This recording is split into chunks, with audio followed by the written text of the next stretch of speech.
മീനെണ്ണ ഗുളിക അല്ലെങ്കിൽ code liver oil ഇന്ന് എല്ലാവരും അവരുടെ റൊട്ടീനിൽ സപ്ലിമെൻറ്റ് ചെയ്യുന്ന ഒന്നാണ്. അപ്പം ഇത് നമ്മൾ കഴിക്കുന്നത് കൊണ്ട് എന്തൊക്കെ ഗുണങ്ങളാണുള്ളത്, അല്ലെങ്കിൽ ആർക്കൊക്കെ ഇത് കഴിക്കാം, എപ്പോഴൊക്കെയാണ് ഇത് കഴിക്കേണ്ടതെന്നൊക്കെ നമ്മൾ ശ്രദ്ധിക്കാത്തൊരു കാര്യമാണ്. അപ്പോൾ ഇന്നത്തെ വീഡിയോയിൽ നമ്മൾ ഡിസ്കസ് ചെയ്യാൻ പോകുന്നത് ഇത്തരത്തിലുള്ള കാര്യങ്ങളാണ്. ഹായ്, ഞാൻ doctor Arya, naturopathic physician, doctor diet.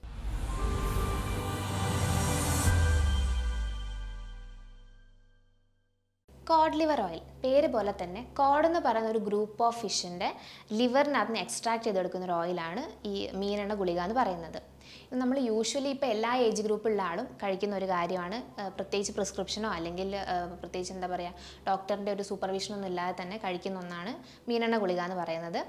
ഓരോ ഡിസീസ് കണ്ടീഷനിന് അസോസിയേറ്റഡ് ആയി, ഇപ്പം നമുക്ക് എന്തെങ്കിലും ഡെഫിഷ്യൻസീസ് കണ്ടുവരികയാണെങ്കിലോ അല്ലെങ്കിൽ മുടി കൊഴിച്ചിൽ ഉണ്ടാവുകയാണെങ്കിലോ കൈകാലുകൾക്ക് തരിപ്പ് മരവിപ്പ് പോലെ അല്ലെങ്കിൽ കടച്ചിൽ പോലുള്ള ബുദ്ധിമുട്ടുകൾ വരുമ്പോഴോ അല്ലെങ്കിൽ നമുക്ക് കോൺസെൻട്രേഷൻ ഇല്ലാത്തൊരവസ്ഥ അല്ലെങ്കിൽ സൈക്കോളജിക്കലി നമുക്ക് ആൻസൈറ്റി സ്ട്രെസ് പോലുള്ള ബുദ്ധിമുട്ടുകൾ ഉണ്ടാകുന്ന സമയത്തൊക്കെ നമ്മൾ അസോസിയേറ്റഡ് ആയിട്ട് എടുക്കുന്ന ഒരു കാര്യമാണ് ഈ മീനെണ്ണ ഗുളിക എന്ന് പറയുന്നത്. പണ്ട് കാലങ്ങളിലൊക്കെ ആയിരുന്നെങ്കിൽ ഇത് റിക്കറ്റ്സ് പോലുള്ള കണ്ടീഷൻസ്, അതായത് കുട്ടികൾ ഉണ്ടാകുന്ന റിക്കറ്റ്സ് പോലുള്ള ബുദ്ധിമുട്ടുകൾക്കൊക്കെ പ്രിവെൻഷൻ ആയിട്ടായിരുന്നു ഉപയോഗിച്ച് വന്നിരുന്നത്. പ്രധാനമായിട്ട് നമ്മൾ പറഞ്ഞു കോഡ് എന്ന് പറയുന്ന, അതായത് ആ ഗ്രൂപ്പ് ഓഫ് ഫിഷിൻ്റെ ലിവറിൽ നമ്മൾ ബോയിൽ ചെയ്തിട്ട് എക്സ്ട്രാക്ട് ചെയ്തെടുക്കുന്ന ഓയിൽ, അതിനകത്ത് നിന്ന് തെളിഞ്ഞു വരുന്ന ഓയിലാണ് ഇത്തരത്തിൽ നമുക്ക് മീനെണ്ണ ഗുളികയായിട്ടും അല്ലെങ്കിൽ മീനെണ്ണ എന്ന് പറയുന്ന ആ ഒരു ഫോമിലൊക്കെ നമുക്ക് ലഭിക്കുന്നത്. ഇത് നമുക്ക് ഓയിൽ ഫോമിലും അതുപോലെ തന്നെ ക്യാപ്സൂൾ ഫോമിലും അവൈലബിൾ ആണ് മാർക്കറ്റ്സിലൊക്കെ ആയിട്ട്. നമ്മൾ പറഞ്ഞു ലിവറിനകത്ത് നിന്ന് എക്സ്ട്രാക്ട് ചെയ്ത് വരുന്ന ഓയിലാണെന്ന് പറഞ്ഞു. ഇതിനകത്ത് നിന്ന് എക്സ്ട്രാക്ട് ചെയ്ത് വരുന്ന ഫാറ്റിന് നമ്മൾ പ്രോസസ്സ് ചെയ്തിട്ട് രണ്ട് രീതിയിലാണ് ഇത് നമുക്ക് പുറത്ത് അവൈലബിൾ ആയിട്ടുള്ളത്. ഒന്ന് ബ്രൗൺ ഫോമിലും ഒന്ന് യെല്ലോ കളർ ഫോമിലും. ഈ ബ്രൗൺ ഫോമിലുള്ളത് നോൺ പ്രോസസ്ഡ് ആയിട്ടുള്ള ഒരു റോ ഫോമിലാണ് കിട്ടുന്നത്. യെല്ലോ ഫോമിലുള്ളതാണെങ്കിൽ അത് പ്രോസസ്ഡ് ആയിട്ടുള്ള ഓയിലാണ്. നമുക്ക് ഇൻഫ്ലമേറ്ററി ആയിട്ടുള്ള കണ്ടീഷൻസ്, അതായത് നമുക്ക് ആറേ പോലുള്ള അവസ്ഥകളിലൊക്കെ ഇത് കോമൺ ആയിട്ട് ഉപയോഗിക്കാം. അതായത് നീർക്കെട്ട് പോലുള്ള സാഹചര്യങ്ങളിലൊക്കെ ഒരു പ്രിവെൻറ്റീവ് മെഷറായിട്ട് ഇത് ഉപയോഗിച്ച് വരാറുണ്ട്. അതുപോലെ തന്നെ വൈറ്റമിൻ ഡി ഡെഫിഷ്യൻസി ഉണ്ടാകുന്ന സമയത്ത് ഇത്തരത്തിലുള്ള സപ്ലിമെൻറ്റ് നമ്മൾ എക്സ്റ്റേണലി ചെയ്യാറുണ്ട്.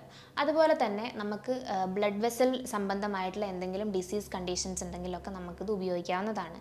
അതുമല്ലാതെ നമുക്ക് എന്തെങ്കിലും മെറ്റബോളിക് സിൻഡ്രോംസ് ആയിട്ടുള്ള ഡയബറ്റിക് ഹൈപ്പർ ടെൻഷൻ, അതുപോലെ തന്നെ ഹൈപ്പർ കൊളസ്ട്രീമിയ പോലുള്ള ബുദ്ധിമുട്ടുകളുള്ള സമയത്തൊക്കെ നമുക്ക് ഡോക്ടറിൻ്റെ സൂപ്പർവിഷനോട് കൂടിയിട്ട് ഇത് കഴിക്കാവുന്നതാണ്. ഇതിനകത്ത് പ്രധാനമായിട്ട് അടങ്ങിയിട്ടുള്ള കണ്ടൻസ് എന്ന് പറയുകയാണെങ്കിൽ വൈറ്റമിൻ എ, വൈറ്റമിൻ ഡി, അതുപോലെ തന്നെ ഒമേഗ 3 ഫാറ്റി ആസിഡ്സ്. ഈ ഒമേഗ 3 ഫാറ്റി ആസിഡ്സ് ആണെങ്കിൽ രണ്ട് ഫോമിലാണ് ഉണ്ടാകുന്നത്, അതായത് EPA അതുപോലെ തന്നെ DHA. ഇത്തരത്തിലുള്ള കണ്ടൻസ് ആണ് പ്രധാനമായിട്ട് നമുക്ക് ഈ മീനെണ്ണ ഗുളികയിൽ പൊതുവേ കണ്ടുവരാറുള്ളത്. വൈറ്റമിൻ എ നമുക്കറിയാം നമ്മുടെ സ്കിന്നിൻ്റെ ഹെൽത്ത്, ഹെയറിൻ്റെ ഹെൽത്ത്, അതുപോലെ കണ്ണ്, പ്രധാനമായിട്ട് കണ്ണിൻ്റെ ഹെൽത്ത്, നമ്മുടെ എൻറ്റയർ ബോഡിയിലെ ജനറൽ ബോഡി ഇമ്മ്യൂണിറ്റി പോലുള്ള കാര്യങ്ങളൊക്കെ പ്രൊമോട്ട് ചെയ്യാനൊക്കെ നമുക്ക് വൈറ്റമിൻ എ എസെൻഷ്യൽ ആയിട്ടുള്ള കാര്യമാണ്.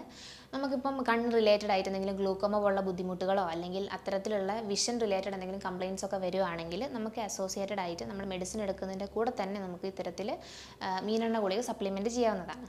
രണ്ടാമത് നമ്മൾ പറഞ്ഞു വൈറ്റമിൻ ഡി റിച്ച് ആണെന്ന്. വൈറ്റമിൻ ഡി നമുക്കറിയാം നമ്മുടെ ജനറൽ ബോഡി ഇമ്മ്യൂണിറ്റീനെ എൻഹാൻസ് ചെയ്യാനും നമ്മുടെ മെറ്റബോളിക് ഫംഗ്ഷൻസിനൊക്കെ പ്രൊമോട്ട് ചെയ്യാനും അതുപോലെ തന്നെ നമ്മുടെ ബോഡിയിലുള്ള ഓരോ ഓർഗൻസിൻ്റെ ഫംഗ്ഷനിങ്ങിനൊക്കെ പ്രൊമോട്ട് ചെയ്യാനും നമ്മളെ സഹായിക്കുന്നുണ്ട്. ഫാറ്റി ലിവർ പോലുള്ള കണ്ടീഷൻസിനെ പ്രിവെൻറ്റ് ചെയ്യുന്നുണ്ട്. സ്കിന്ന്, നെയിൽ, അതുപോലെ തന്നെ ഹെയർ ഹെൽത്തിനൊക്കെ ഒരുപാട് പ്രൊമോട്ട് ചെയ്യാൻ വേണ്ടിയിട്ട് സഹായിക്കുന്നുണ്ട്. നമ്മുടെ മസിൽ വേസ്റ്റിംഗ് പോലുള്ള ബുദ്ധിമുട്ടുകളൊക്കെ പ്രിവെൻറ്റ് ചെയ്യുന്നുണ്ട്. ഇത്തരത്തിൽ ഒരുപാട് ഫംഗ്ഷനിങ് നമുക്ക് വൈറ്റമിൻ ഡി ചെയ്യുന്നുണ്ട്.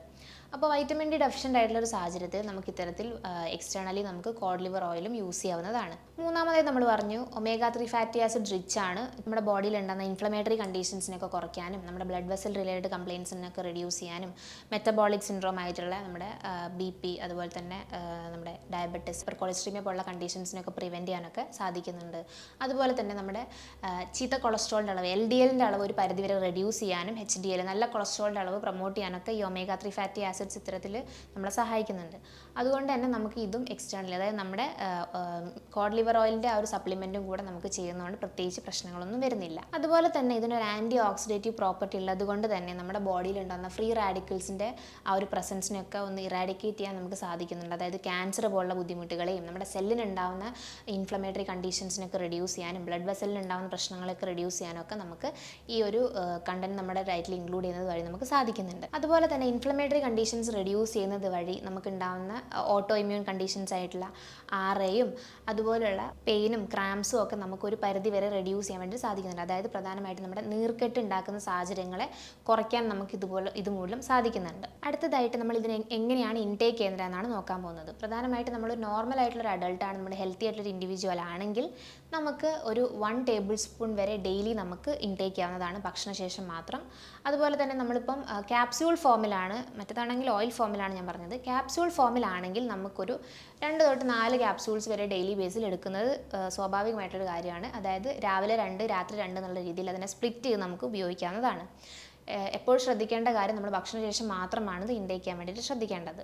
ഇനി കുട്ടികളിലാണെങ്കിൽ കുട്ടികൾക്ക് പ്രത്യേകിച്ച് അസുഖങ്ങളോ അല്ലെങ്കിൽ മെഡിസിൻസോ ഒന്നും എടുക്കാത്തൊരു ഹെൽത്തി ആയിട്ടുള്ള ലൈഫ് സ്റ്റൈലാണ് കൊണ്ടുപോകുന്നതെങ്കിൽ അവർക്ക് 1 തൊട്ട് 2 ടീസ്പൂൺ വരെയൊക്കെ ഡെയിലി ബേസിൽ കൊടുക്കുന്നതുകൊണ്ട് പ്രത്യേകിച്ച് പ്രശ്നങ്ങളൊന്നും ഇല്ല. അതുപോലെ തന്നെ നമ്മൾ എന്തെങ്കിലും മേജർ കണ്ടീഷൻസൊക്കെ നമുക്ക് മെഡിസിനൊക്കെ എടുക്കുന്ന ഒരാളാണെങ്കിൽ എപ്പോഴും നമ്മൾ കൺസൾട്ട് ചെയ്യുന്ന ഡോക്ടറുടെ സൂപ്പർവിഷൻ ഉണ്ടെങ്കിൽ കുറച്ചുകൂടെ ബെറ്റർ ആയിട്ട് നമുക്ക് ഇത്തരം കാര്യങ്ങൾ മാനേജ് ചെയ്യാവുന്നതാണ്. നമ്മുടെ ശരീരത്തിൽ ഉണ്ടാകുന്ന ഒരുപാട് മേജർ ആയിട്ടുള്ള ഡിസീസ് കണ്ടീഷൻസിനെയും അതുപോലെ തന്നെ ചെറിയ ഓരോ ഡെഫിഷ്യൻസീസിലും അതുപോലെ ഓരോ വൈറ്റമിൻസിൻ്റെ ഓരോ ഡെഫിഷ്യൻസീസിലും ഒക്കെ നമുക്ക് ഇത്തരത്തിലുള്ള ഒരു കോഡ് ലിവർ ഓയിലിൻ്റെ ഒരു എക്സ്റ്റേണൽ സപ്ലിമെൻറ്റേഷൻ കൊണ്ട് നമുക്ക് പ്രിവെൻറ്റ് ചെയ്യാൻ വേണ്ടി സാധിക്കുന്നുണ്ട്. ഏത് ഡിസീസ് കണ്ടീഷനാണോ ഏത് മെഡിക്കേഷൻസ് ആണോ നമ്മൾ യൂസ് ചെയ്യുന്നതെങ്കിൽ അതിൻ്റെ നമ്മൾ കൺസേൺഡ് ആയിട്ട് കാണിക്കുന്ന ഡോക്ടറിൻ്റെ സൂപ്പർവിഷൻ ഉണ്ടെങ്കിൽ നമുക്ക് കുറച്ചുകൂടി ഈസി ആയിട്ട് ഇത്തരം മെഡിസിൻസ് നമുക്ക് ഇൻടേക്ക് ചെയ്യാവുന്നതാണ്. ഈ പറഞ്ഞ കാര്യങ്ങളിൽ നിന്ന് നിങ്ങൾക്ക് കോഡ് ലിവർ ഓയിലിൻ്റെ ബെനിഫിറ്റ്സും അതുപോലെ എപ്പോഴാണ് കഴിക്കേണ്ടതെന്നും എങ്ങനെയൊക്കെയാണ് ഇൻടേക്ക് ചെയ്യേണ്ടതെന്ന് നിങ്ങൾക്ക് മനസ്സിലായെന്ന് പ്രതീക്ഷിക്കുന്നു. ഈ പറഞ്ഞ കാര്യങ്ങൾ നിങ്ങൾക്ക് എന്തെങ്കിലും സംശയങ്ങൾ ഉണ്ടെങ്കിൽ താഴെ കാണുന്ന നമ്പറിൽ കോൺടാക്ട് ചെയ്യുന്നതാണ്. മറ്റൊരു ഹെൽത്ത് വീഡിയോ ആയിട്ട് വീണ്ടും കാണാം. താങ്ക്